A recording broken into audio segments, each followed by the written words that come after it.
Pues buenos días a todos. Tanto mis compañeros como yo vamos a realizar una presentación sobre la evolución de las viviendas altoimperiales emeritenses en época tardoantigua y emiral. Es decir, cómo van evolucionando esas propias viviendas, las propias viviendas desde la época romana hasta el periodo emiral. Y como introducción, este encuentro, ya sabéis, como ya hemos señalado a lo largo de esta jornada, que se enmarca dentro del proyecto coordinado que estamos desarrollando las universidades de Murcia, Tarragona, Córdoba y el Instituto de Arqueología de Mérida, y que tiene como objetivo el análisis del conocimiento del ámbito doméstico en las ciudades hispanas. Y en nuestro caso, en nuestro subproyecto, pretende analizar el ámbito urbano desde época altoimperial hasta el periodo emiral. El proyecto plantea una serie de objetivos concretos,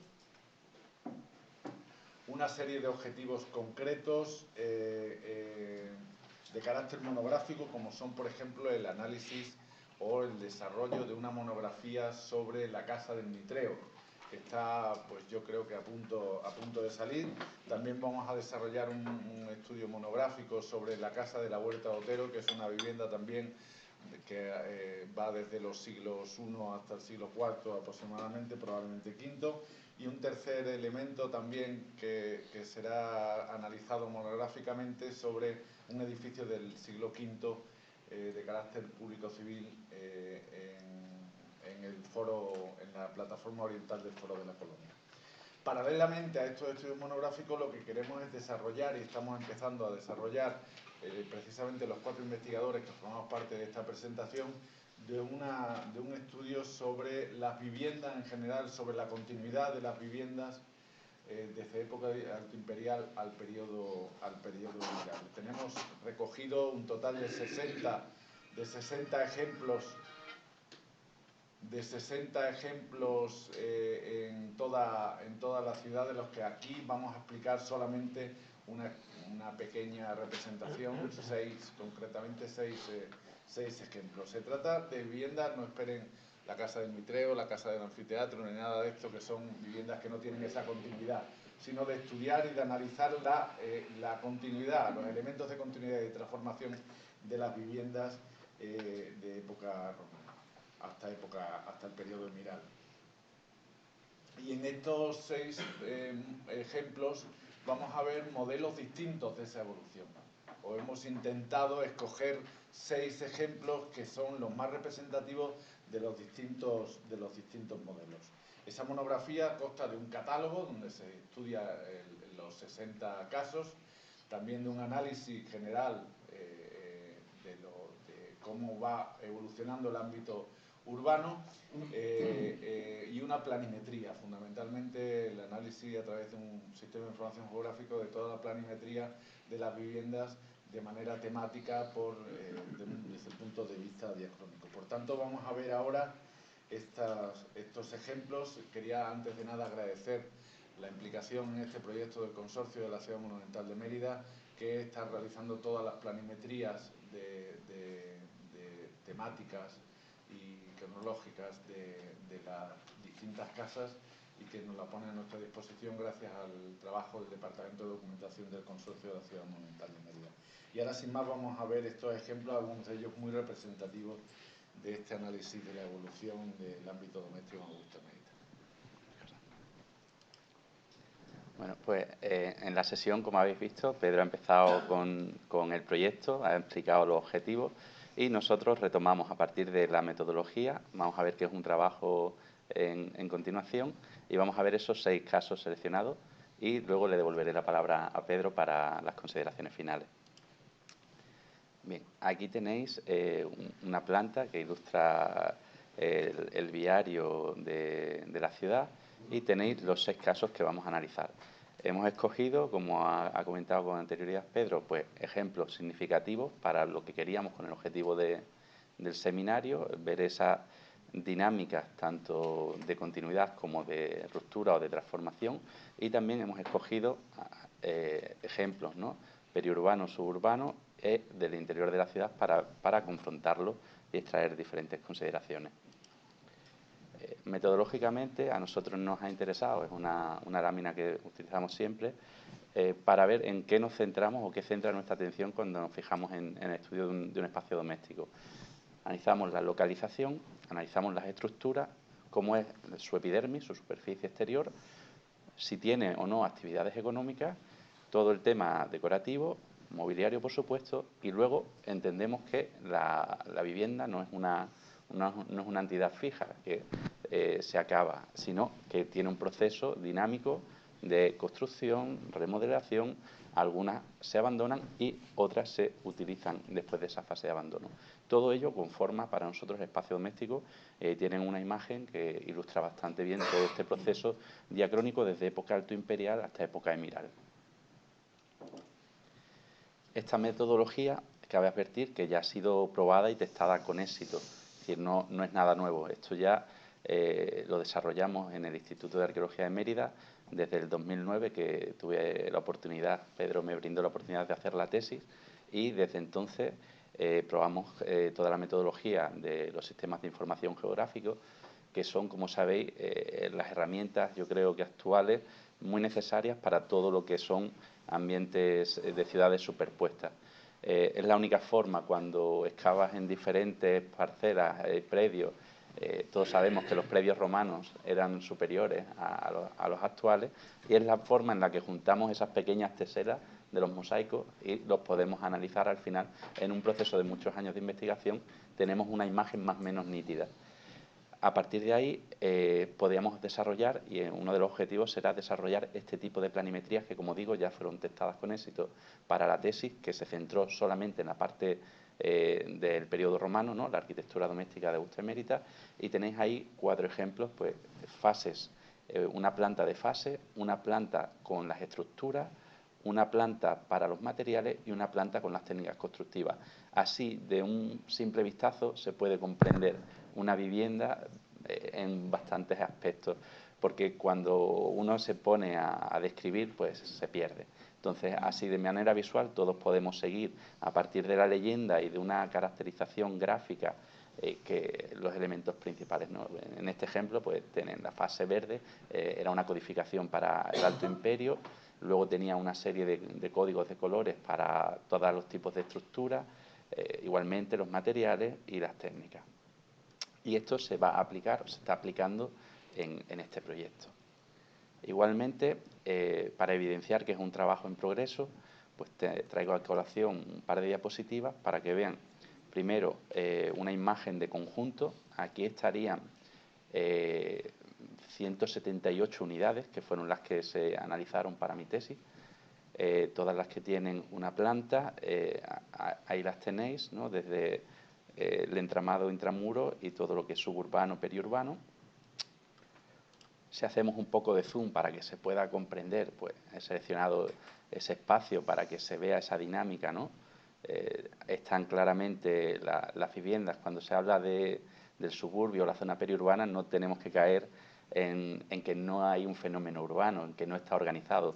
Podemos ver perfectamente toda una serie de caminos radiales, vías principales marcadas en negro, unas vías secundarias que están en un color más flojo, pero se observa perfectamente la alineación, el alineamiento, la forma en que se disponen las unidades domésticas en este suburbio igualmente. Para la zona intramuros ni qué decir tiene, ¿no? Todas las viviendas van y encajan perfectamente en su manzana residencial, y todo esto es posible a partir de la documentación de tramos viarios, ¿no? Es decir, las líneas no se han trazado pensando hipotéticamente por dónde discurren. Es decir, por ejemplo, en este caso que vemos aquí y que veremos con más profundidad, pues tenemos la vía en negro y tenemos diferentes viviendas a un lado y a otro. Entonces, es esa documentación de las vías lo que nos permite trazar las calles. Sin más, pasamos a los ejemplos seleccionados, que, como decimos, son 6 y que permiten ilustrar, pues, esa totalidad, que son 62, y creemos que son representativos. Empezamos con esta vivienda, la intervención 8124 del consorcio, el Olivar de San Lázaro, donde podemos ver las 3 fases que nos interesaban. tenemos en el púrpura la tardorromana, en el color amarillo la tardoantigua y en el verde y manganeso el emiral.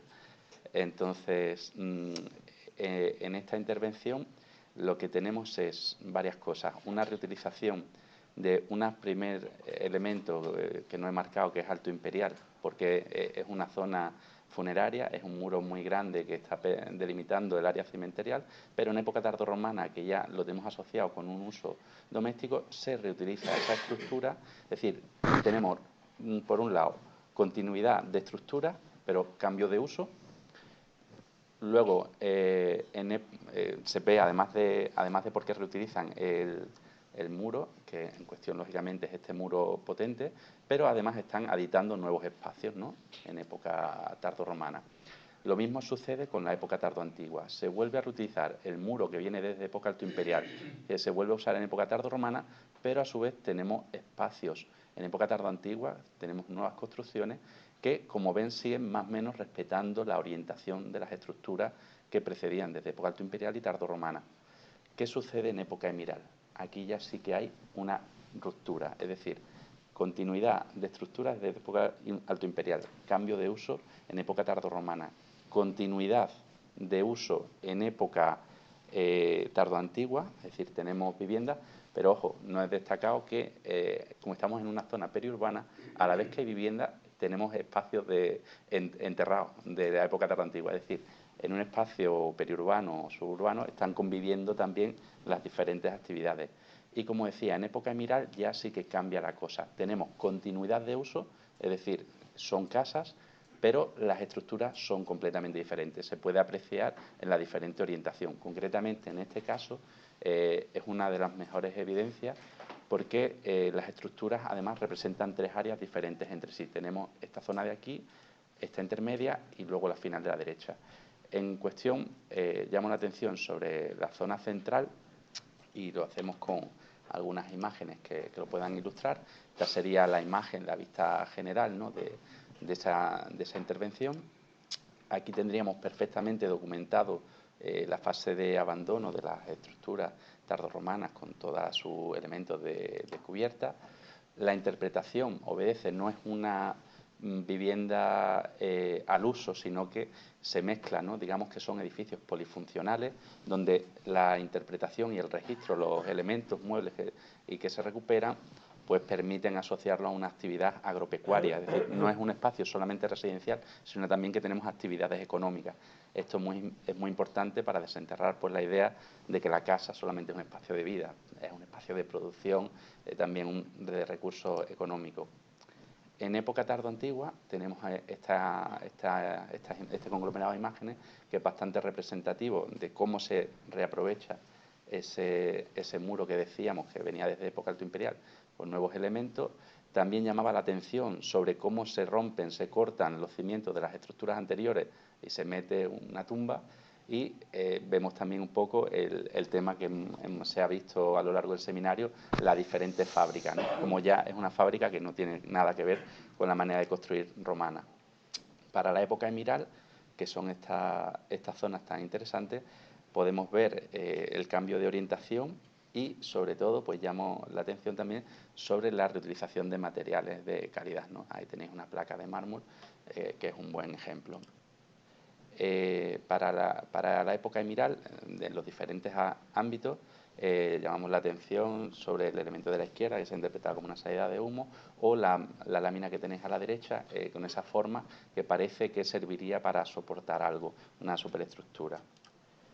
Igualmente repasamos el tema de las fábricas, como veis la diferencia de reutilización de materiales o los hogares que son significativos. Y en la zona C, en la zona que estaba a la izquierda, pues representa perfectamente lo que es el periodo emiral, con sus silos, su derrumbe y su hogar. En la siguiente caso de estudio seleccionado, en la intervención 8206 del cuartel de Hernán Cortés, pues tenemos una articulación en torno a dos vías, la vía principal y la vía que cruza, con lo cual todos los edificios, todo el complejo se divide en cuatro, la fase romana está en púrpura, tiene diferentes usos, pero entre ellos una zona que es doméstica, y luego sobre una zona que antiguamente fue un balnea público se erige esa construcción tardoantigua en Novo, en la que vamos a entrar un poco. Estos son la zona residencial de época tardorromana, que se evidencia a través de un poco el programa pictórico que se ha recuperado. Igualmente pasamos a exponer el tema tardoantiguo. En este caso nos detenemos un poco porque es muy interesante. Se trata de una vivienda que se construye sobre un espacio de balnea público, como decía, pero se hace de manera esnova. Es decir, se utilizan materiales, pero es una vivienda de nueva planta. Y llama mucho la atención por dos motivos. El principal es que en la zona central, si os fijáis, está articulada en un patio en torno a una suerte de impluvium, es decir, que tenemos algo que nos recuerda a una estructura de atrio, y luego tenemos en esta zona un baño. Entonces, construir una casa en Mérida, a las afueras, en esta época, siglo V, VI, hacerlo con este corte, que está ligándose claramente a la tradición romana, está mandando un mensaje de continuidad y sobre todo un mensaje de estatus, de legitimación. Nosotros estamos aquí, somos los que venimos detrás de ellos y además tenemos los mismos lujos, ¿no? Que es para ello el ejemplo con el baño. Aquí tenéis una imagen general de la excavación y algunas imágenes que resultan interesantes. Bueno, tenéis el elemento de los baños, la fase de abandono y esta en la que luego tenéis un hogar y con su instrumental, ¿vale? Otro de los ejemplos, en este caso la intervención 8046, en la calle Adriano 48, también de los más ricos e interesantes porque tenemos el viario, tenemos una fase alto imperial que está manifestada y se caracteriza por un pozo, estamos en una zona abierta, y luego tenemos otros elementos interesantes como son la reutilización de estructuras en época tardorromana con la creación en época tardoantigua a la vez que se reutilizan otras estructuras y luego en época emiral que tenemos un montón de silos. Elementos que respetan los muros. Sí, claro. Elementos que se pueden ver en esta imagen general: el pozo, parte de la decoración del zócalo, este fenómeno que está muy bien documentado en Mérida, como es el aprovechamiento de las vías y del espacio porticado, que se ve en la unión de los dos pilares ya en época tardorromana y se sigue reutilizando en época tardoantigua. Y en esta imagen, que es lo que comentaba Pedro, pues que podéis ver cómo los silos respetan perfectamente las estructuras. Y es decir, aunque no tengamos estructuras propiamente mirales, podemos inferir que están aprovechando y reutilizando los espacios que ya existían precedentemente en época tardorromana y que se siguen usando en época tardoantigua. En el siguiente caso que exponemos, que nos servía para ilustrar cómo podemos conocer el trazado, ¿no? Tenéis diferentes intervenciones y diferentes vías. En este caso tenemos parte de dos viviendas que transcurren en una de las manzanas contrapuestas, ¿no? En el caso de la fábrica, pues tenéis ahí los elementos, ¿no? Una fábrica muy cuidada, tenéis algunos elementos, ¿no? Como las atarjeas, las canalizaciones con su cubierta, tenéis el mismo fenómeno de apropiación en parte de la vía, de esa reutilización, y sobre todo en la vivienda que estaba arriba tenemos la construcción de un ábside, una zona absidal, que ha sido interpretada probablemente como un albius, una zona de baño. Decir, por esto que comentábamos, que al final es juntar las teselas para que encaje una visión general, es que en esa zona, en el año 1982, se había excavado este ambiente tan singular, que formaba parte de una vivienda que tenía varios mosaicos, entre ellos el más célebre, el de los 7 sabios. Aquí tenéis el tema de la reutilización, ¿no? La vía y los porticados. En este caso pasamos al siguiente ejemplo, que es la intervención 1014, la calle Prudencio 16. La particularidad y singularidad que tiene es que estamos en un cruce de vías, ¿no? Tenemos, por tanto, 4 manzanas residenciales, vemos estructuras que se realizan de manera coetánea a la vía, es decir, ya en En época romana tenemos algunos muros que permiten asentar parte de la red de cloaca para que no se venga abajo, y luego simplemente tenemos estructuras que nos hablan de diferentes viviendas, ¿no?, en diferentes manzanas, y vemos cómo tenemos muros en época romana que no han podido ser precisados porque no tenían adscripción de materiales, y tenemos igualmente nuevas construcciones en época tardoantigua y en época emiral. Aquí tenéis un poquito de las imágenes que ilustran los procesos que hemos estado hablando, con la reutilización de piezas muy interesantes, ¿no? Y pasamos al siguiente caso, también un caso complejo pero muy ilustrativo. En este caso hemos seleccionado en una misma manzana residencial dos viviendas diferentes que además seguirán una evolución diferente y que están separadas por muros medianeros diferentes que generan un ámbitus, ¿no?, ese callejón legal que tenían que tener. Entonces vamos a ver en esa planta diacrónica, ¿no?, tenemos sobre todo estructuras tardorromanas muy potentes en las dos casas. Una de ellas también tiene, lógicamente, una primera fase alto imperial que nos interesaba para el simposio, una parte tardo antigua y luego la emiral. Vamos a ver la diferente evolución. Esta es la imagen que utilicé para evidenciar todas esas fases, en la que se aprecia perfectamente en esta imagen todos esos elementos que confluyen. Aquí tenéis sobre todo la parte decorativa de la casa de época alto imperial, con mosaico de tema cinegético, con los perros con nombres, mosaico geométrico. Igualmente vemos la evolución de la vivienda arriba a la derecha, como en época tardoantigua tiene una reutilización, pero también elementos y fases nuevas. Tenemos un patio que tenía un enlosado de probablemente pizarra, mármoles que ya no están aquí, han dejado solamente el negativo. Y aquí tenemos también pues construcciones en época emiral, ese pozo y esa articulación de muros. Paso a Pedro con las consideraciones. Bien, como hemos podido observar, cada uno de los ejemplos elegidos dentro de esos 62 que estamos analizando responden a un tipo de evolución de ámbito doméstico a lo largo de los siglos. Esta evolución refleja una continuidad de ocupación de vivienda desde época alto imperial, pero todos ellos plantean distintos criterios de continuidad. En algunas ocasiones esa continuidad se refleja en la evolución de una misma vivienda desde época romana a lo largo de los siglos, con la incorporación de estructuras nuevas en época tardorromana o tardoantigua, mientras que en otros la continuidad del uso es mediante una continuidad de uso del espacio como ámbito doméstico a partir de la construcción de casas de nueva planta. Si observamos el primer ejemplo que hemos señalado, la excavación de la barriada de San Lázaro, ahí como elemento peculiar es el hecho de que está fuera de la ciudad y que perviven en ella elementos de carácter doméstico y elementos funerarios.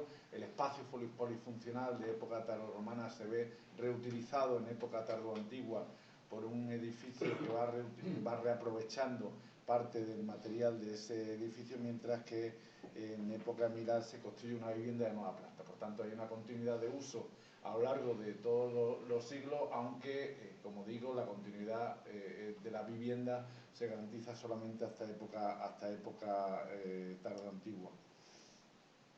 En el caso del cuartel Hernán Cortés, el ejemplo es distinto y hemos querido utilizarlo precisamente porque existe una continuidad en el uso del espacio de la zona como ámbito doméstico, pero realmente no hay una continuidad de la vivienda. Hay algunas viviendas alrededor, un balneus público que se va a reconvertir en una vivienda, y esa vivienda es de nueva planta. La peculiaridad reside, como ya se ha señalado, en que se trata de una vivienda al estilo, podemos llamar entre comillas, al estilo romano, con atrio, ¿no? En Mérida hay pocas viviendas documentadas de nueva planta. Se localizan fundamentalmente en los espacios que han dejado vacíos tras el abandono en el siglo V de los espacios públicos, concretamente del Foro de la Colonia, del Conjunto Provincial de Culto Imperial, o en el de Apórticos por Rescaenan, por ejemplo, del teatro. Pero son casas distintas de una sola planta, pequeñas, que no responden al mismo criterio conceptual de las casas romanas. Esta en concreto sí que es excepcional. Y no hay una continuidad de cara a época de Miral porque el espacio está conformado por una mampara. El tercer ejemplo yo creo que refleja perfectamente esa continuidad desde época altoimperial hasta el periodo Miral. Hay una continuidad de la vivienda en uso con continuas reformas, lógicamente, de la casa. Digno de destacar resulta el hecho de que se reutilice, de que se privaticen los pórticos y se incorporen a la vivienda. En algunas ocasiones esa incorporación se realiza como ámbito comercial o como ámbito industrial, en este caso también como ámbito doméstico, y es una peculiaridad que se va a dar en la inmensa mayoría de las vías de la ciudad. En la excavación de la calle San Salvador con calle Holguín, la peculiaridad reside en que se trata de una vía que separa dos viviendas.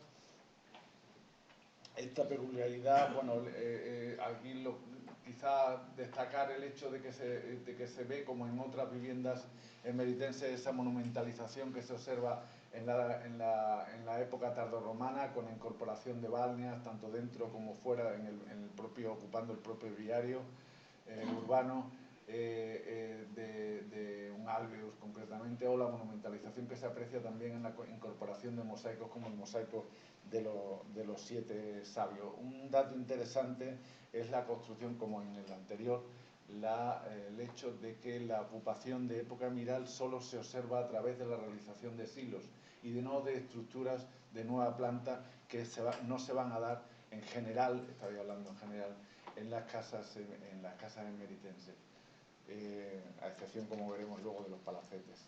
La quinta ejemplo, el de la calle Prudencio 16, que también, bueno, la peculiaridad es que reside que es un cruce de vías con ámbito doméstico conectado en 2 de ellas, y de nuevo hay una continuidad de uso de viviendas hasta época de Miral, con la construcción de silos y algún muro de nueva planta, aunque respetan las anteriores. Y por último, el que se ha analizado, el de la excavación realizada en la sede de la Asamblea de Extremadura, donde se han documentado 2 viviendas con perfiles distintos de evolución, donde el ámbito de la tardoantigüedad no se manifiesta, no se documenta, mientras que en la segunda sí que se aprecia una transformación profunda de la casa tardorromana, ya monumentalizada también. Se observa en época tardoantigua esa transformación, donde se observa también, como en otras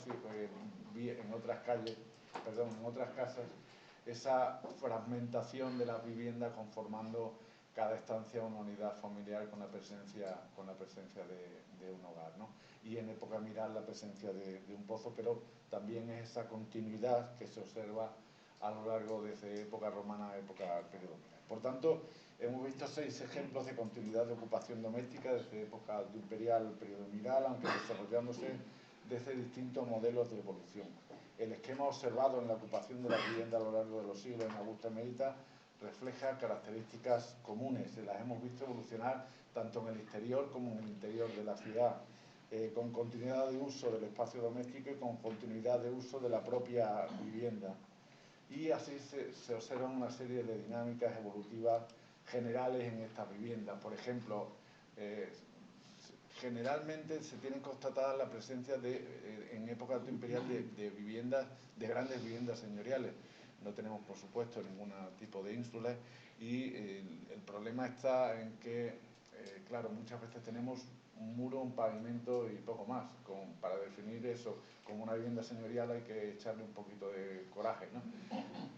Pero esas viviendas sí que se produce en época tardorromana una especie de monumentalización. La incorporación, por ejemplo, de ábsides en los salones principales, la incorporación de mosaicos, la incorporación de mosaicos, etcétera, etcétera, es una tónica habitual. Así como es una tónica habitual en las casas tardorromanas la incorporación, como decía anteriormente, la privatización de los pórticos. Privatización que se realiza incorporando directamente a la casa, a la vivienda, o bien como taberna, como actividad comercial o incluso instalaciones industriales. Esa privatización se observa de los pórticos, se observa muy bien, por ejemplo, en este fenómeno arqueológico que es Morelia.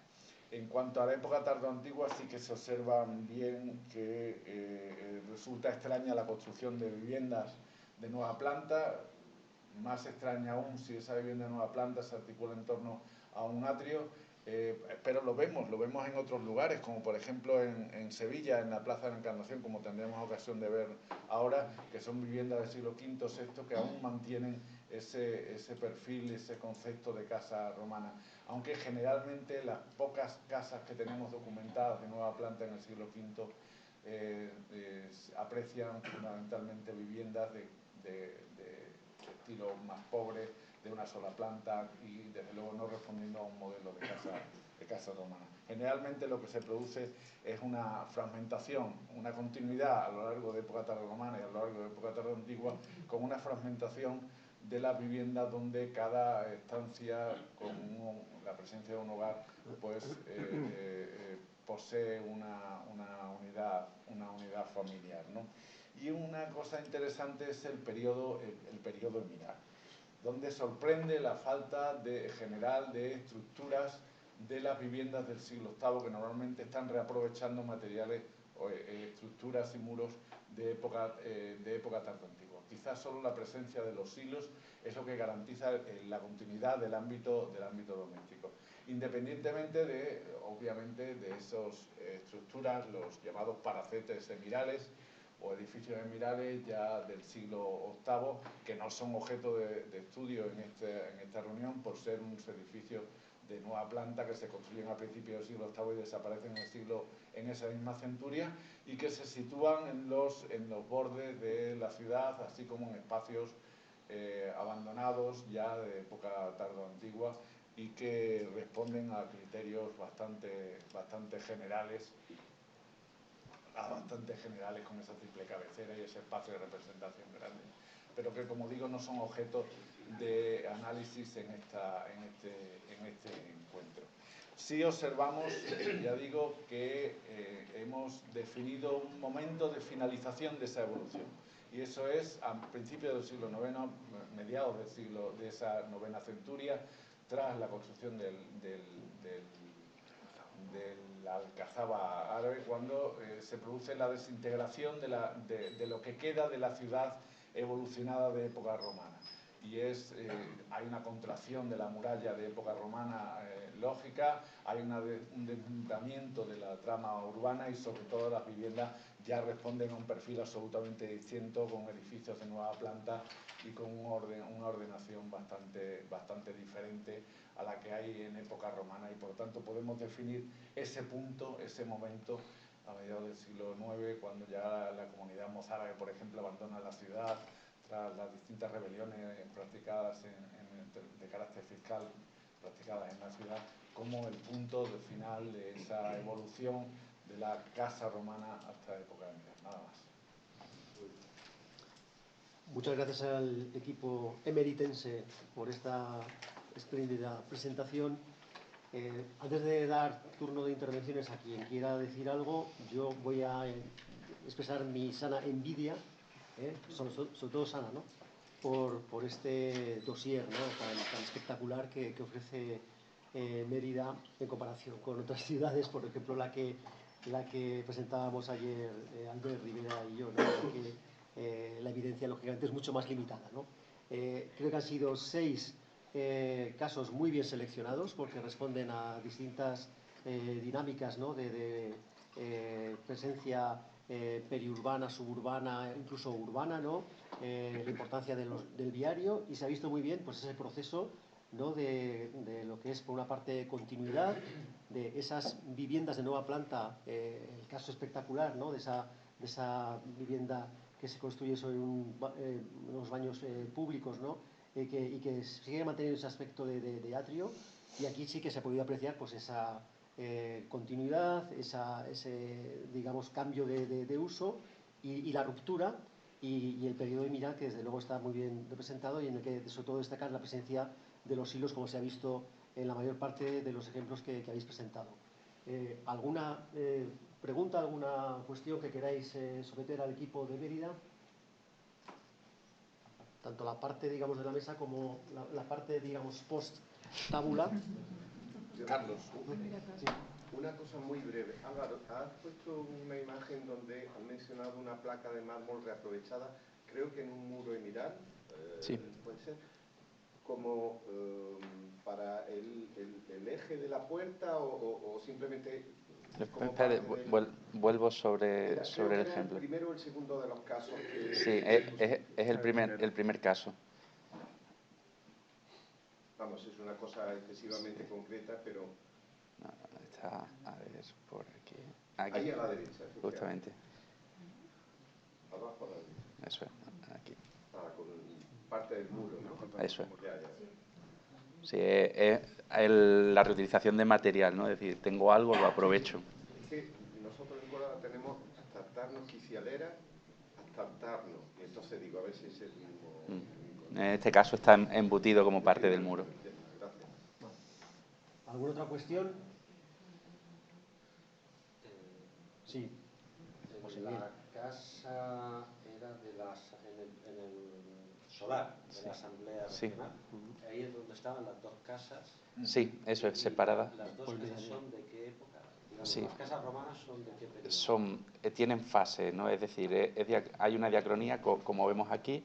O sea, tienes en azul la parte que sería alto imperial, ¿vale? Luego tienes estructuras que son romanas, pero no se han podido adscribir. Decimos romana general porque apreciamos la técnica constructiva y es claramente romana, pero no tenían material asociado, con lo cual, fase romana general. Luego tienes fase tardorromana, que es el esplendor, digamos, que es donde ves toda la articulación, el tema de los mosaicos, que se encuentran aquí. Arriba, que es otra casa que está separada por ese ámbito, también tiene su fase tardorromana importante, con ese patio que estuvo pavimentado con pizarras, mármoles, y que luego desaparecen. Como vemos, aquí la parte tardantigua en esta imagen no se aprecia y por eso puse una específica para que se viera toda la transformación en época tardoantigua de esa casa y sobre todo cómo luego esta apenas tiene elementos musulmanes, salvo mirales, salvo el pozo, y en esta, sin embargo, lo que no tenemos es la parte tardoantigua, que podemos pensar que perviven, y luego lo que tenemos es un montón de silos.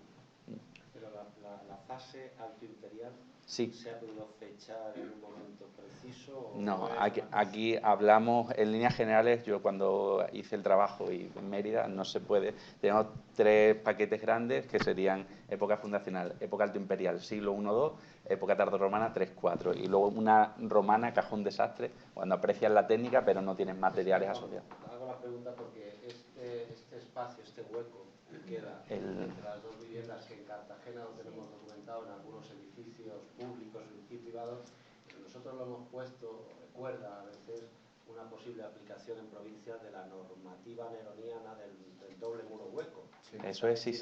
Es un ámbito para... Eso es. Igual podría quizá incluso estar marcando un momento... Pero esa normativa se mantiene a lo largo de los siglos. Nosotros en Túculum lo documentamos en las viviendas medievales, por ejemplo. Esos dobles muros separados por un hueco para evitar que se incendios. No es un elemento de carácter cronológico que define un momento determinado. En Caparra, por ejemplo, está en todas las casas.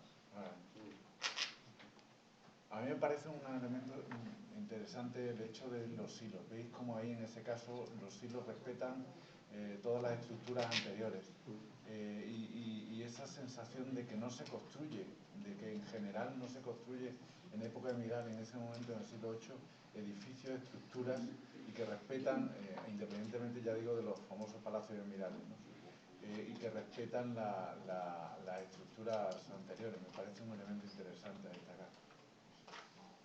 Y tanto, sí. ¿Alguna otra intervención? Pilar. Sí, respecto a los pozos. La cota superior, ¿cómo se termina? Tenemos una foto que es esta. Ese es el pozo que sale en la planta es este. ¿Todos son de piedra? El pozo este sí, los otros son simples los silos. Hay un pozo que es ese, que es el que ves aquí en esta zona, en verde, que es lo que corresponde a Miral, y luego todo lo demás son silos. Sí, pero me refiero a las diferencias. ¿Y qué utilización se les dio? Para captación de agua. Sí, Claro. Sí, el pozo para freático, los silos es lo que para almacenamiento. El pozo Sí.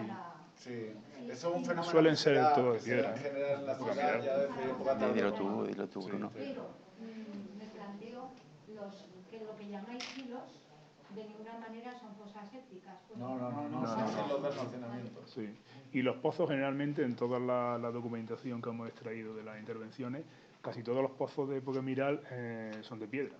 Vamos, están cubiertos de piedra y luego tienen en la parte de arriba, en algún ejemplo, sí tiene algún brocal. Bueno, no sucede en Zaragoza, pues. La mayor parte no están revestidos de piedra. Están tallados en el... Por lo cual no son de agua, de cata. Claro. De agua. Bueno, depende, puede ser un pozo tallado en el sustrato si el sustrato lo permite. No, es basura, es basura. Ah, vale. Sí, Julia. Una cuestión metodológica, ya que he visto que le han dado énfasis a esa parte. En el proyecto sí que habéis contemplado la variable funcionalidad, cambio de funcionalidad en los espacios, o sea, los marcáis dentro de... Marcamos las estructuras y... Más allá de las fases. No, marcamos las estructuras y lo que es la dinámica la escribiremos. No vamos a marcar mediante letras. Sobre todo con el SIG lo que pretendemos es hacer basado en los principios de generalización cartográfica, simplificar. Es decir, no te estamos poniendo pavimentos, al no ser que sean con mosaicos, que sean decorativos. La funcionalidad sería interesante. Sí, pero es que al final, cuando tienes tanta información, si lo intentas concentrar, es contraproducente. Se ve menos de lo que se ve. Quitando cosas se ve más. Yo, de hecho, ahora lo diré para la encarnación, yo he tratado de simplificar las plantas que había. Se aprecia en la ficha. En la ficha catálogo, además de lo que son imágenes, vendrá toda la explicación. Muy bien. ¿Alguna otra intervención? Bien, pues agradecemos de nuevo al equipo de Mérida su intervención y pasamos al siguiente que se mantiene en la mesa, que es Álvaro Corrales, de la Universidad Pablo de Olavide, que nos va a presentar su aportación titulada Perduración y transformaciones en el paisaje doméstico urbano de Hispalis entre la romanidad y la tardoantigüedad. Debo agradecer al anterior equipo que se han ajustado muy bien al tiempo. Se han concedido 3 minutos de gracia, pero que no siquiera es eso, porque se han ajustado maravillosamente y vamos bien. Pues vamos a intentar seguir con esa dinámica de la misma manera. Bueno, perduración y transformación en el paisaje doméstico urbano de Hispalis entre la romanidad y la tardoantigüedad. Debo empezar agradeciendo por la invitación a hacer esta parte y quiero decir, en primer lugar, que aquí hubo un gran equipo de investigación, varios como veremos y tendremos ocasión, pero sobre todo al doctor Fernando Amores, que estuvo al frente de la fase en la que mejor se documentó el solar y de la que nacieron 2 tesis doctorales, una centrada en los espacios romanos y otra en los espacios tardoantiguos. La manera en que a mí me llega el tema es porque actualmente estoy en la Pablo de Olavide y, como algunos de vosotros ya sabéis, compañeros en el proyecto editorial sobre las casas romanas de la Bética, que es un proyecto que está en marcha, está iniciando, y bueno, esa parte se contactó siempre intentamos contactar con las personas que han excavado o han dirigido las excavaciones, pero en este caso declinaron la invitación porque se están ocupando ahora en su vida profesional de otros aspectos y al final, como miembro del equipo que organiza, uno de los que lleva adelante esto, me toca asumir esta parte. Así que espero no aburriros y hacerlo de la manera más sintética que se puede hacer, ¿vale? En ese caso tenemos un índice muy breve y muy directo, que vamos a tratar 3 temas. Primero, de la encarnación al antiquarium, es decir, cómo se forja este espacio musealizable y cómo es esta puesta en valor. Lo que nos centra y nos interesa en este seminario específicamente, que son perduración y transformaciones en el paisaje doméstico urbano, y luego unas pinceladas, unas consideraciones finales sobre las dinámicas de ocupación. Advertir que voy a mezclar o voy a hacer de manera simultánea los puntos 2 y 3, es decir, pondré imágenes que aludan a esas perduraciones y transformaciones, pero al tratarse de un volumen de información brutal y que hay una veintena de edificios, solamente me voy a detener o voy a hacer una pausa para explicar un poco mejor aquellos que son más significativos para definir las dinámicas, ¿de acuerdo? Dicha esta aclaración, Empezamos con esta imagen que me parece representativa. He querido mostrar en la parte superior, ¿no?, el proceso de la excavación, que está ahí a cielo abierto, y en lo que ha llegado a ser ese espacio de la Encarnación, con las conocidas ahora como setas. Vemos ya en este ámbito de transformaciones urbanas, también tenemos transformaciones urbanas posteriores muy brutales en este sentido. Respecto a la intervención, creo que debe hacerse en cualquier caso, ¿no? Como decía el investigador británico clásico Edward Hall Scott, antes de estudiar la historia, estudien al historiador. Debería hacerse lo mismo con cada yacimiento. Es decir, antes de contar la dinámica que hay, expliquen un poco cómo fue esa excavación. Y es especialmente interesante hacerlo en este caso de la Encarnación, porque como veis, tengo puesto ahí un pequeño cronograma, un eje temporal que demuestra que esta intervención no fue para nada sencilla, extendiéndose en el tiempo, como podéis ver, y además marcando en unos hitos que lo tenéis con espacios blancos para diferenciarlo de los otros. Voy a tratar de ser muy sintético, pero principalmente se aluden dos problemas. Uno es la dilatación en el tiempo, por la complejidad no solo y meramente científica, sino que aquí también hay que abrir un tema que yo creo que, como todos colegas, trabajáis en yacimientos, ya sean públicos o estén en campo o estén en zonas urbanas, tenemos un problema con el tema político. A lo largo de todo ese tiempo, el equipo de gobierno de la ciudad cambia, se pretenden diferentes proyectos para el uso del solar, y todo eso influye inevitablemente en la dinámica y en la evolución de la excavación. El primer momento clave, lógicamente, es el inicio. En años 91-92 se hacen una intervención para acotar, o mejor dicho, valorar la potencialidad del yacimiento. Es un espacio que empieza a definirse con un 33×50, pero todos los que estáis aquí conocéis los problemas que tiene Sevilla. Cuando se baja de cierta cota empieza el freático, y entonces inevitablemente hubo que hacer una contracción y reducir. Al final, para esta primera fase, está en unos 10 metros cuadrados, pero salen cosas interesantes y entonces se decide parar un poco y valorarlo de una forma mejor. Esto da paso a una siguiente intervención, 1998-1999, con otro equipo que pone en valor y empieza a abrir un poco hacia la zona de la parte central del solar. Cabe destacar, que me parece no he dicho todavía el dato, pero estamos hablando de una ventana única en la ciudad de Sevilla en la que se pueden ver 7.000 metros cuadrados de una vez. Esto es muy bueno por la contraposición de lo que hablábamos antes en Mérida y del uso del SIC para ir juntando teselas de diferentes partes. En este caso tenemos una ventana continua de 7.000 metros cuadrados. Es verdad que tiene también sus inconvenientes, que ahora los veremos, pero es muy interesante. 7.000 metros cuadrados donde se pueden apreciar esas dinámicas. Como decía, en las sucesivas fases, 98, 99, 2001, se va ampliando, se va agotando la potencia estratigráfica en la zona central, ¿no?, expandiéndose una vez que se ha demostrado el interés. Cabe decir que se documentan varios usos, ¿no? Era el antiguo mercado de la Encarnación, se ven los escombros, se ve un convento, se ven muchas cosas en esta dinámica, pero nos centramos en lo que nos interesa. El siguiente punto que está realzado en el año 2002, que los amigos andaluces aquí presentes me lo digan si no me vallo, pero creo que es el único expediente administrativo en el que en Andalucía ha habido una revocación de dirección.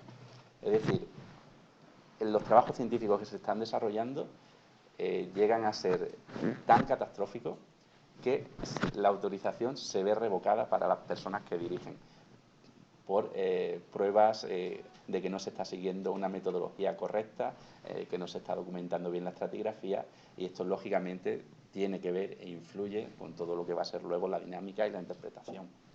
No andamos en ese agujero y seguimos adelante. A partir de entonces, como punto de inflexión, sí que es cuando entra ya el equipo del doctor Fernando Amores y empieza a haber una serie de trabajos, evidentemente científicos, que tienen que hacer frente a esas lagunas y a esa carestía y a intentar dar una explicación científica y coherente con un método científico, contratándose a un equipo profesional muy potente una quincena de técnicos y más de 50 operarios para hacer frente a esta intervención. Una vez explicado estos condicionantes de manera sintética, vemos que se gana, lo que se consigue es un espacio para la ciudad muy interesante, el así llamado Antiquarium de Sevilla. No obstante, aquí también yo, como todavía estoy aterrizando un poco en Sevilla, tengo que decir que, a pesar de que es un espacio fantástico, es verdad que en el plano que tenéis ahí es el plano que se refleja de lo que se ve, y con todas las dificultades que tuvo bajar tantas cuotas, se ha intentado que el visitante pueda ver un poco de todo. Si os fijáis en la derecha, básicamente habla de una factoría de salazones, una casa romana, casas romanas, y también casas tardoantiguas, y también una casa del siglo XI, la Casa de la Noria, que es este espacio que está aquí. Es decir, se ha intentado que se vea un poco de todo, pero ese que se vea un poco de todo ha hecho que al final, si tú vas allí, no puedas comprender casi nada. Entonces, por eso hay que tirar siempre del tema de la imagen de la intervención. Bueno, ya nos centramos en lo que son las dinámicas y las excavaciones, ese punto que vamos a ver. Y aquí tenéis la dificultad que tiene, ¿no? Tenéis el palimpsesto completamente montado desde la primera mitad del siglo I, en este caso, hasta la primera mitad del siglo V. Esto, lógicamente, hay que irlo desmontando fase a fase. Yo no me voy a detener, como he dicho, en muchas cosas, simplemente haré frente a lo que define las dinámicas de ocupación en este sentido. La primera dinámica que podemos ver es que en la primera parte de ocupación del solar se trata sobre todo de construcciones ligadas o vinculadas al vecino puerto. Entonces tenemos actividades sobre todo de almacenaje, actividades industriales, artesanales, como digo, vinculadas al puerto. En la siguiente dinámica, que tendríamos ya en la segunda mitad del siglo I, tenemos la reforma de esos espacios, pero algunos ambientes se mantienen con esa caracterización. En la siguiente ya empezamos a ver una serie de reformas de esos elementos, se van introduciendo a los ambientes domésticos. Igualmente hay una reforma importante entre finales del siglo I y siglo II, y luego ya lo que sí que vamos a tener entre el siglo II y el siglo IV es un barrio netamente articulado y netamente doméstico, que se va a mantener en uso de suelo, es decir, no cambia la dinámica, salvo un expediente que sufre abandono en el siglo III, pero sobre todo seguimos articulando ese barrio doméstico, y estas son las dinámicas generales que vamos a ilustrar, pero sin detenernos, ¿no? En ese edificio A, ahí tenéis una articulación en torno a un parque, que se ve claramente. Aquí tenéis unas imágenes ilustrativas, reformas puntuales como cierres de vanos, compartimentación de espacios, y las estructuras precedentes, ¿no? Esas piletas que estaban aludiendo a la actividad industrial. Más imágenes que no me detengo. Otra edificación llamada B, tiene diferentes fases, solamente ha quedado pues un poco la articulación con un acceso, ese acceso en la siguiente fase se tapia, no nos detenemos, ahí tenéis imágenes. Otra edificación, edificación C, una zona central, pero lo que estamos hablando es de que se mantiene una dinámica que pasa, en primer lugar, de elementos que eran de almacenaje industrial a elementos domésticos, ese cambio de uso, ¿vale? Con sus programas, tienen elementos decorativos, otra edificación que se articula en torno a una zona de patio. En este sentido, además del pozo, tiene ya también su elemento, su mosaico, con la gorgona. Otra edificación que tiene varios núcleos con varios patios, también un elemento de pozo, diferentes técnicas constructivas, muy característico, ¿no? El empleo de ladrillo que parece espina de pez, tenemos las atarjeas, diferentes pozos, las columnas que conservan in situ para hablar de ese espacio de articulación. Y una cosa que me parece interesante destacar, aunque no cambie la dinámica, y que yo veo al compararlo con Mérida, por ejemplo, y que Pedro ya ha advertido antes, digamos, de esa especie de cliché, que cuando se documenta un muro y un pavimento, un mortero hidráulico, pensamos que es una casa. Pero es que en las ciudades existen diferentes edificios con otras funcionalidades, como puede ser un hospitium, y que son necesarios en las ciudades, y que en Mérida, por ejemplo, nunca nadie ha documentado un hospitium, que sin duda debió haber por la magnitud de la ciudad, y que sí que se ha podido documentar, por ejemplo, aquí en la Encarnación. Y no solo un caso planteado, sino varios, porque se plantea, lógicamente, porque hay una sobredimensión de algunas de las salas, mientras que otras son muy pequeñas. Entonces estamos hablando de una zona para un banquete. Aquí tenemos elementos que ilustran este ejemplo. Una casa que puede ser interesante es la casa de la ninfa, que tiene una articulación perfecta, ¿no? Que se ve el acceso, que da paso a probablemente un atrio corintio. Tiene también elementos que se utilizan de fases anteriores, un elemento plúmbeo para desaguar, ¿no? Fuera a la calle. Todas las reformas que queráis, pavimentos, monumentalización, en la que se meten diferentes usos. Como veis, hay unas cotas y unas fases diferentes que están marcadas por esos jalones para que veáis la potencia. Debe su nombre, ¿no? al mosaico, al emblema de la casa. No me detengo. Esta fase de monumentalización que evidenció Pedro para Mérida, pues ahí tenéis cómo se mete el uso del mármol en la zona de los impluvios. Otro hospitium, ¿no? El hospitium de los delfines, en este caso igualmente pues destaca solamente por el tema que sé que aquí hay gente que le gustan los mosaicos y tiene el tema del ave, ¿no? La pata de ave, tiene unas aceitunas y una especie de palillo, ¿no? Muy curioso ese bodegón. El hospitium de los delfines, el nombre lógicamente de lo que tenemos aquí representado. Bueno, yo creo que a mí sí que deberían volver a llamar Palau de Córdoba. Con este ejemplo yo creo que hay suficiente. La casa de los dameros, una casa, digamos, al uso, con un patio centralizador bien documentado. No me detengo, ahí lo tenéis, ¿no? Diferentes fases que se ven incluso en esos pilares en las columnas, más mosaicos.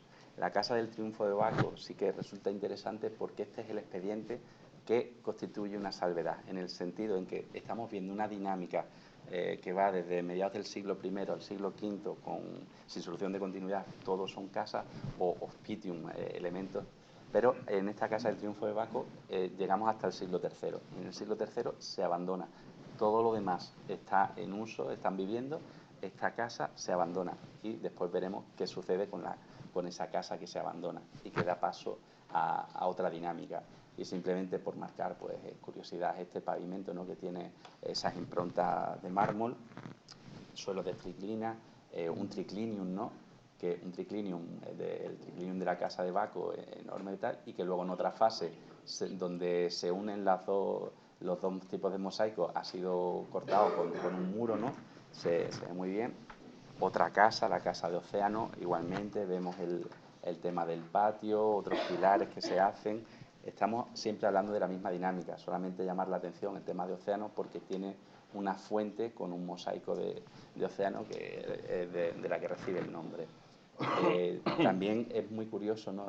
No abundan muchos testimonios, quizás en otros sitios, pero aquí el opus figlinum, ¿no? Esa especie de teselas que parecen hacer una cesta. De hecho hay una casa que es la casa de la figlina. Aquí tenéis otra cosa curiosa, ¿no? Que es la incrustación de mármoles a lo largo de ese ajedrezado. Vamos rápido, no me entretengo, os pongo ejemplos simplemente para que veáis, pues eso, las diferentes estancias con mosaicos, la galería con el opus figlinum. Más ejemplos, bueno. Esta es la propia casa de las figlinas, ¿vale? Un elemento interesante ya de magnitud. Siempre, como decía, en la representación gráfica he tratado de simplificar, es decir, no añadiendo los pavimentos, sino quitándolos para que podáis ver entre lo que son restos conservados en azul y los restos hipotéticos en rojo, donde va cerrando espacios, abriendo puertas. Tenemos esa fase de monumentalización que hemos dicho, ¿no? En el pozo, otra vez el uso del mármol, estos suelos de figlina, que luego veremos que en la fase siguiente tenemos directamente las estructuras encima, con lo cual pierde completamente el expediente ese uso. Tenemos nuevamente otro hospitium, ya llevamos 3 de los pájaros, en Mérida no tenemos ninguno, aquí tenemos ya 3 en lo que va de exposición, que recibe el nombre del pavimento, ¿no? Tenemos otra casa, otro expediente constructivo, la Casa de los Nudos, otra vez organizada en torno a una zona de patio columnado, ¿no? Probablemente un atrio tetráctilo. Y en este caso sí que llama la atención también que en esta zona, si os fijáis a la derecha, además del pozo y esas incrustaciones de mármoles, aquí tenemos ya elementos que permiten hablar probablemente de un baño, con los suelos de las baldosas y las pilas, lo veis aquí en esta imagen, ¿de acuerdo? Seguimos adelante y ya llegamos, por ejemplo, a expedientes que ya centran la atención en la época tardoantigua. La ahora llamada Casa del Sigma no se llamó así siempre porque en un primer momento la forma lógicamente así dada hizo pensar en un primer momento que podía tratarse de una iglesia. Incluso se habló de, no sé si, creo que aquí no se redactó geofísica, pero alguien quiso ver también, podía haber un ábside afrontado, no esos modelos, pero esos modelos son rurales, no están dentro de la ciudad, en fin, toda una historia para llegar a la posible interpretación más verosímil es que se trata de una casa que tiene un estivadium, que es lo que podemos ver en esa tradición que arranca cuando arranca, y aquí en la península tenemos sobre todo el uso, pues tercero, cuarto alcanzarían su cenit. Tiene un gran salón que se ve delante y detrás, perviven elementos como los mosaicos, pero ya tiene otro tipo de pavimentación sobre pavimentación, fase sobre fase. Aquí elementos que inciden, bueno, tenían también fuego, ¿no? Hablando de los momentos de abandono. Y esta casa sí que es muy interesante para aludir a la tercera dinámica que podríamos rescatar. Esta casa de la columna es una casa que en época tardoantigua absorbe diferentes construcciones precedentes de época romana y por tanto puede ser interpretada en clave de un edificio perteneciente a una élite que lo que está haciendo es, por ejemplo, absorber esa casa que mencionábamos del Triunfo de Baco, que queda abandonada, y se hacen con parte de ella y la incorporan. Entonces, como podéis ver, tiene diferentes núcleos articulados en diferentes patios, hacen un espacio central muy grande, pero los núcleos que perviven de las otras casas que estaban articuladas en patios se pueden ver, por ejemplo, aquí, donde viene otro patio que en este caso pasa a ser secundario, o aquí, que lo tenéis también, ¿de acuerdo? Es decir, tiene diferentes patios, tiene uno central para articular el nuevo eje y la nueva concepción, pero perviven muchos de los expedientes constructivos antiguos y, como digo, se absorben y forman una casa un tanto de planta anómala, irregular, pero que se puede implicar y entender. Aquí tenéis ese patio central que resulta muy interesante y volviendo al tema de los mosaicos, vuelve a interesar en este caso ese elemento, ¿no? La corona de laurel, y en el otro caso la perla diademada, que son dos símbolos que se asocian a la victoria, ¿no? Son muy simbólicos y que están dando pasos, si os dais cuenta, están afrontando espacios que son los espacios más importantes de la casa, es decir, el patio dando paso a los dos salones más importantes. Aquí veíamos esa compartimentación de un triclinium de una casa anterior, que se ve perfectamente por dónde cortan, ¿vale? Estamos reutilizando, reformando la casa. En este caso, interesante también el expediente que tiene que ver con la calle, ¿no? Como hay parte que se utiliza, lo que llamamos para Mérida, el aprovechamiento del viario, también dentro de la casa. Otra vivienda de época tardoantigua, la casa de los Acantos Espinosos, organizada perfectamente en torno a un patio con su impluvium. Tenéis elementos marmóreos, tenéis su cisterna, en fin, muchas cosas. Y en este caso me detengo en esta vivienda, la llamada vivienda comunitaria, porque ilustra el proceso a la inversa, ¿de acuerdo? Si teníamos una casa en época tardoantigua que absorbe construcciones romanas para hacer una supercasa de alguien dirigente, aquí tenemos la otra realidad. Y es una casa antigua en época romana, digamos tipo unifamiliar, una domus, y ahora lo que tenemos es una supercompartimentación de estancias, eso que se ve, que se aprecia muy bien en Morería, donde cada estancia pasa a ser el hábitat de una familia y por tanto se multiplican los hogares y son también un cambio en la dinámica o en la concepción de vivienda, porque la casa romana, digamos, la familia puede residir todo el tiempo, disfruta de una superficie útil muy amplia. Ahora toda una familia está concentrada en una estancia, no puedes estar ahí 24 horas al día. tienes que tener otra manera de vivir. Ahí se juntan para los momentos importantes, pero ya implica necesariamente mucho tiempo fuera de casa. Aquí se ve lo que decía, ¿no? Pues las fases que van directamente los muros que apoyan sobre la casa anterior de la Filigrina, hasta que llegamos a la casa del Sextiles. Lógicamente es otra construcción de época tardoantigua, así llamada, lógicamente por su pavimento, ¿no? Los módulos que son de sobra conocidos, y se articula lógicamente en torno a un patio con un estanque de tipo impluvión central. En este caso nada nuevo. Por eso llego aquí para hacer una pausa al final y destacar un poco, sintetizar todos los procesos que hemos visto. En primer lugar, la encarnación como marco de referencia para el estudio del fenómeno doméstico urbano hispalense. Estamos dejando fuera intencionadamente otros muchos elementos, pero creo que es suficientemente significativo para ver todas las dinámicas que nos interesan. Las 4 dinámicas que hemos visto las rescato. Una dinámica de ocupación 1, que sería cambio de uso de suelo entre los siglos I y II, de almacenamiento y producción del vecino puerto a doméstico. Una dinámica de ocupación 2, sin cambio de uso de suelo entre el siglo I y el siglo V, donde vemos que todo es doméstico y hay reformas estructurales y reformas puntuales en esos expedientes. Una dinámica de ocupación 3, donde vemos el abandono de estructuras en el siglo III, hemos hablado de la Casa del Triunfo de Baco, con la reutilización de una zona para la nueva Casa de la Columna, que absorbe otras construcciones, como la Casa de la Ninfa, la Casa de los Dameros y la Casa del Océano, para hacer esa macroestructura. Y la dinámica inversa que hemos destacado al final, en esa casa de vivienda comunitaria, donde se compartimentan espacios anteriores de una sola vivienda, se multiplican los hogares y podemos decir que hay múltiples familias viviendo ahí. Y finalmente me gustaría destacar que se trata de una arquitectura doméstica dual, donde hay espacios de representación, pero también hemos visto espacios de servicio, espacios de producción. Esto es muy importante destacarlo, porque todavía hay gente que piensa que en una casa solamente se vive o solamente tiene espacio para residencia. Tenemos espacios de consumo, espacios de generar recursos de producción. Y bueno, por mi parte nada más. Muchas gracias por vuestra atención. Muchas gracias, Álvaro, porque te has ajustado, incluso nos has regalado 5 minutos. Con lo cual, generoso soy. Con lo cual, eso va a permitirnos, sin duda, el poder hacer un poco más largo el debate. Muy interesante, por supuesto, este magnífico dossier, muy bien además justificada la necesidad de explicar, ¿no? cómo se gesta una intervención tan complicada y desde luego, pues el resultado es espectacular, ¿no?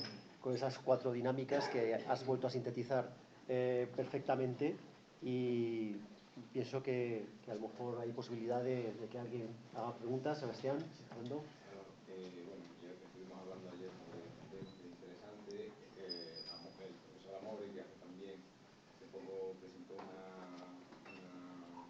conferencia y hablaba también sobre esta particularidad de la generación de casas que absorben a otras, ¿no?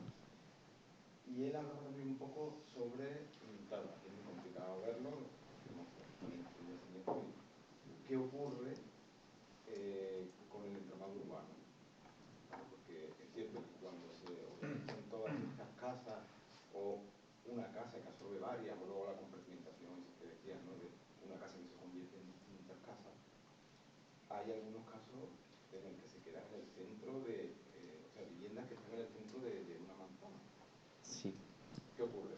Bueno, se ha documentado, creo que un callejón, ¿no? Para poder entrar, ¿no? Eso es.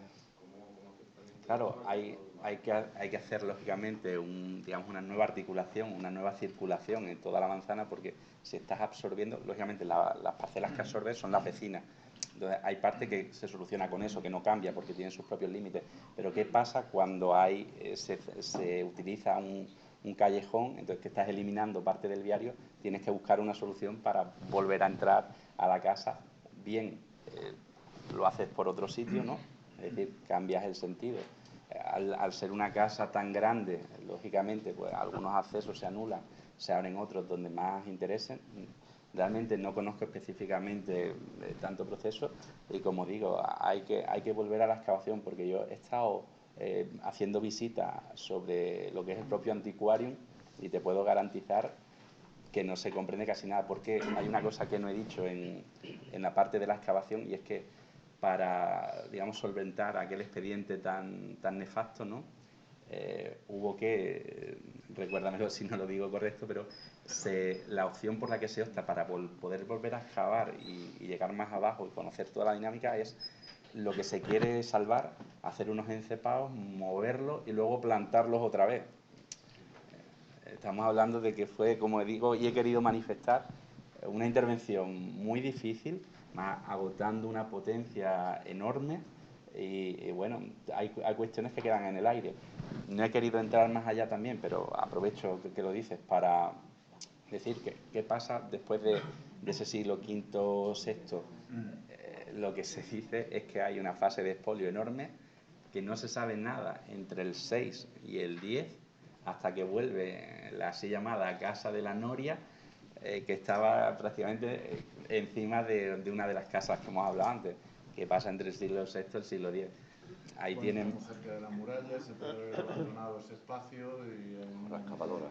Sí, pero ahí hemos dicho que hay un expediente difícil de rastrear en el registro arqueológico, porque hay una fase muy nefasta de análisis, falta de, según he leído y he documentado y hablando con colegas, ausencia de metodología científica, por tanto que no impide avalar cualquier consideración, incluso la documentación que se genera muy pobre, y precisamente hasta que no viene el equipo de Fernando Amores y sienta profesionales, un equipo enorme de técnicos especializados y un equipo muy grande de peones, ¿no?, también especializados, no hay quien pueda entender eso. Y la lástima, lo que yo decía, o sea, me gusta mucho que se gane un espacio visitable para que el turista pueda ver un poco de todo, pero a su vez, luego cuando quieres volver a retomar un poco eso y vas allí, no hay nada, tienes que necesariamente volver a las excavaciones, a la documentación. Todas las imágenes que he puesto, lo he dicho, son de los trabajos doctorales, ¿no?, de González Acuña y de Ruiz Prieto.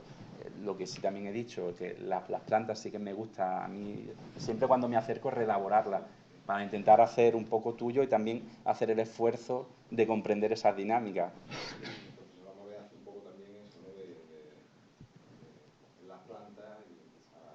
Claro, por fases, yo creo que es muy interesante y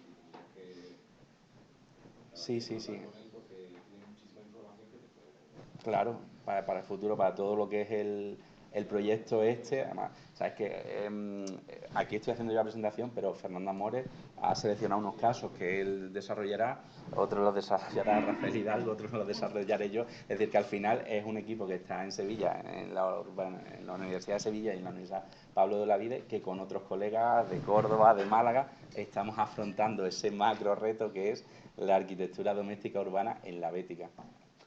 Bueno, está claro que Álvaro irá a Córdoba con los mosaicos, lógicamente, porque ya tiene tal. Y, por supuesto, irá a Cartagena porque ese problema de la difícil lectura museológica o museográfica de los restos entrará, lógicamente, en el último convenio que realicemos, la última reunión que tiene que ver con la puesta en valor, la socialización de todo esto de lo que estamos ahora discutiendo, ¿no? Luces y sombras. Luces y sombras, por supuesto. Creo que Pedro Mateos había pedido la palabra. Yo era un poco por redundar en la excepcionalidad de estos edificios, ¿no? Que es unido al de Mérida. Me parece que nos encontramos ante unos ejemplos que no eran conocidos hace algunos años, ¿no?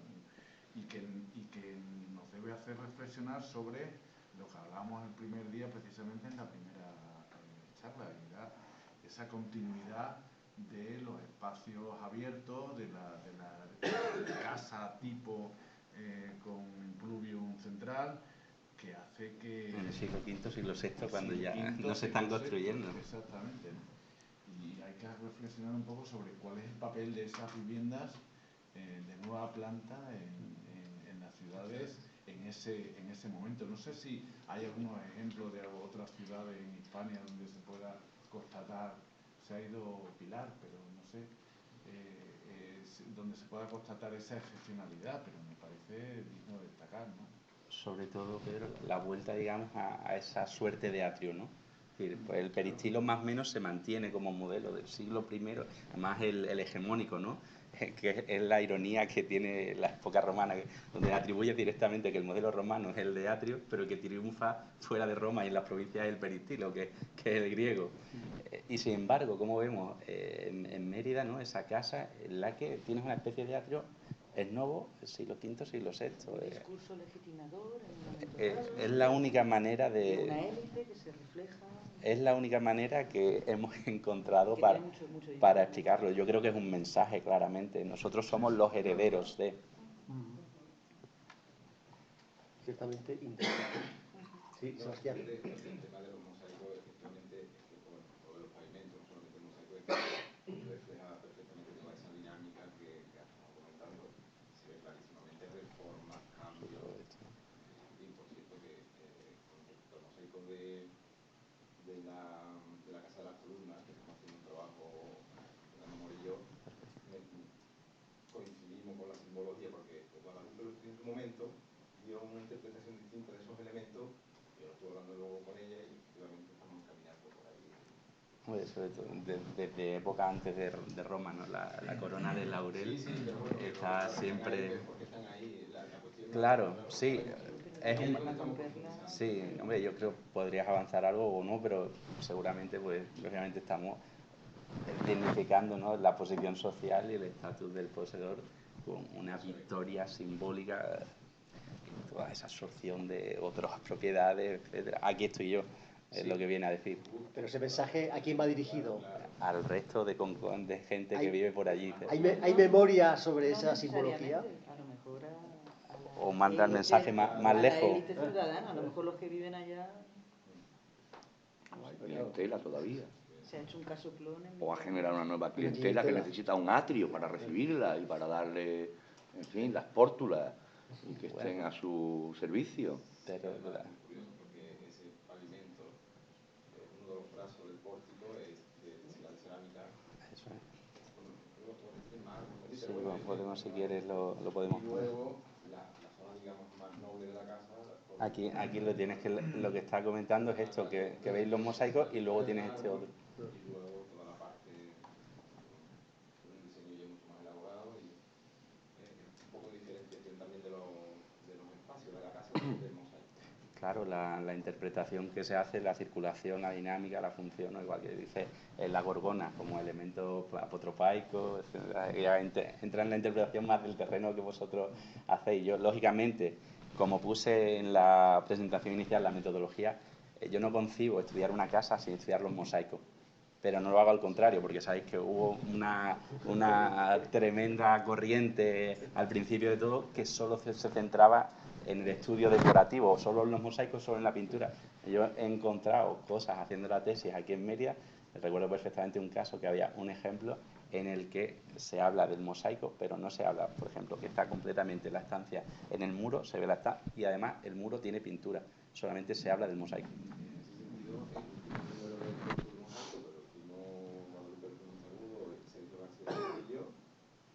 La novedad de ese corpus es que incorpora la arquitectura, que es necesario para interpretar todo lo demás. Nunca es tarde, nunca es tarde. Que los mosaicos no están flotando. Nunca es tarde para recordar que eran